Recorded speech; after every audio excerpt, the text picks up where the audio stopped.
Sesudah perpisahan yang berat itu, bertolaklah kami dan langsung berlayar menuju Kos. Keesokan harinya sampailah kami di Rodos, dan dari situ kami ke Patara. Di Patara kami mendapat kapal yang hendak menyeberang ke Fenisia. Kami naik kapal itu lalu bertolak.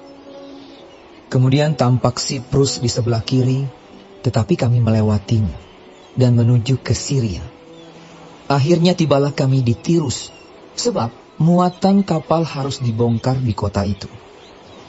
Di situ kami mengunjungi murid-murid dan tinggal di situ 7 hari lamanya. Oleh bisikan roh, murid-murid itu menasihati Paulus supaya ia jangan pergi ke Yerusalem.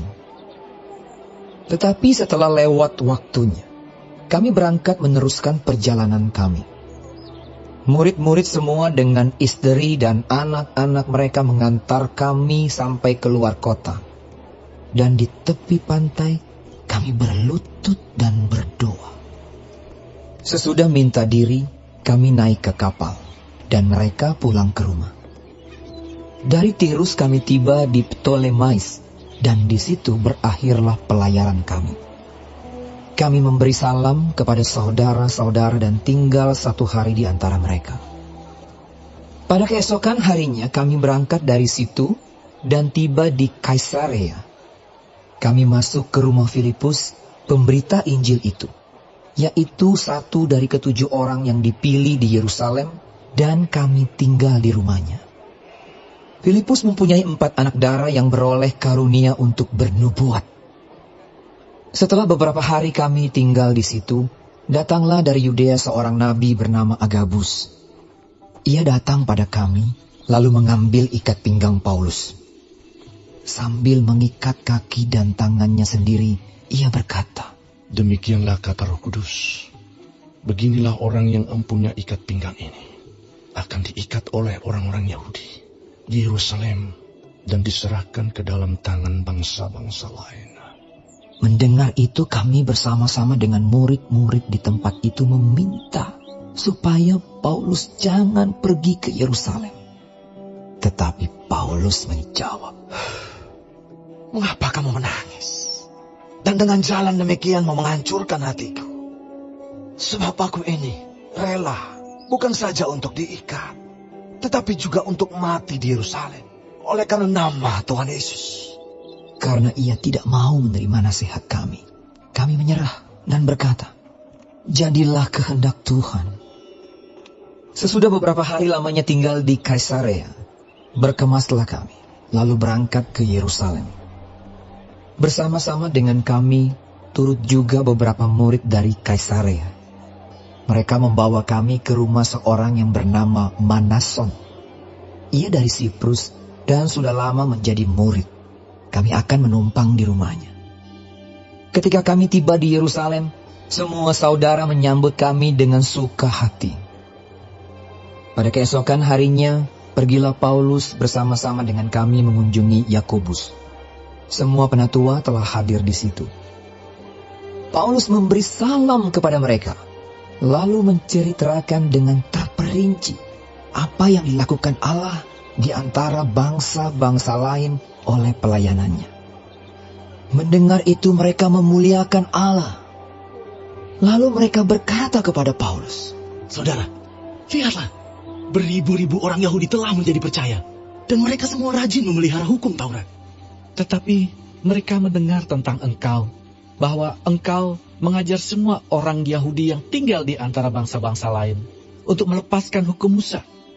Sebab engkau mengatakan supaya mereka jangan menyunatkan anak-anaknya dan jangan hidup menurut adat istiadat kita. Jadi, bagaimana sekarang? Tentu mereka akan mendengar bahwa engkau telah datang kemari. Sebab itu, lakukanlah apa yang kami katakan ini. Di antara kami, ada 4 orang yang bernazar. Bawalah mereka bersama-sama dengan engkau. Lakukanlah pentahiran dirimu bersama-sama dengan mereka. Dan tanggunglah biaya mereka sehingga mereka dapat mencukurkan rambutnya. Maka semua orang akan tahu bahwa segala kabar yang mereka dengar tentang engkau sama sekali tidak benar, melainkan bahwa engkau tetap memelihara hukum Taurat. Tetapi mengenai bangsa-bangsa lain yang telah menjadi percaya, Sudah kami tuliskan keputusan-keputusan kami, yaitu bahwa mereka harus menjauhkan diri dari makanan yang dipersembahkan kepada berhala, dari darah, dari daging binatang yang mati dicekik, dan dari percabulan. Pada hari berikutnya, Paulus membawa orang-orang itu serta dengan dia, dan ia mentahirkan diri bersama-sama dengan mereka, lalu masuk ke bait Allah untuk memberitahukan bila mana pentahiran akan selesai dan persembahan akan dipersembahkan untuk mereka masing-masing. Ketika masa 7 hari itu sudah hampir berakhir, orang-orang Yahudi yang datang dari Asia melihat Paulus di dalam bait Allah, lalu mereka menghasut rakyat dan menangkap dia sambil berteriak, "Hai orang-orang Israel, tolong! Inilah orang yang di mana-mana mengajar semua orang untuk menentang bangsa kita dan menentang hukum Taurat dan tempat ini. Dan sekarang ia membawa orang-orang Yunani pula ke dalam bait Allah dan menajiskan tempat suci ini." Sebab mereka telah melihat Trofimus dari Efesus sebelumnya bersama-sama dengan Paulus di kota, dan mereka menyangka bahwa Paulus telah membawa dia ke dalam bait Allah. Maka gemparlah seluruh kota, dan rakyat datang berkerumun, lalu menangkap Paulus dan menyeretnya keluar dari bait Allah, dan seketika itu juga semua pintu gerbang bait Allah itu ditutup. Sementara mereka merencanakan untuk membunuh dia, sampailah kabar kepada kepala pasukan bahwa seluruh Yerusalem gempar. Kepala pasukan itu segera bergerak dengan prajurit-prajurit dan perwira-perwira dan maju mendapatkan orang banyak itu. Ketika mereka melihat dia dan prajurit-prajurit itu, berhentilah mereka memukul Paulus. Kepala pasukan itu mendekati Paulus, menangkapnya, dan menyuruh mengikat dia dengan 2 rantai. Lalu bertanya siapakah dia dan apakah yang telah diperbuatnya. Tetapi dari antara orang banyak itu, ada yang meneriakkan kepadanya ini, ada pula yang meneriakkan itu. Dan oleh karena keributan itu, ia tidak dapat mengetahui apakah yang sebenarnya terjadi. Sebab itu, ia menyuruh membawa Paulus ke markas. Ketika sampai ke tangga, Paulus terpaksa didukung prajurit-prajurit karena berdesak-desaknya orang banyak yang berbondong-bondong mengikuti dia sambil berteriak, "Enyahkanlah dia!" Ketika Paulus hendak dibawa masuk ke markas, ia berkata kepada kepala pasukan itu, "Bolehkah aku mengatakan sesuatu kepadamu?" Jawabnya, "Tahukah engkau bahasa Yunani? Jadi engkau bukan orang Mesir itu yang baru-baru ini menimbulkan pemberontakan dan melarikan 4.000 orang pengacau bersenjata ke padang gurun?" Paulus menjawab, "Aku adalah orang Yahudi dari Tarsus, warga dari kota yang terkenal di Kilikia.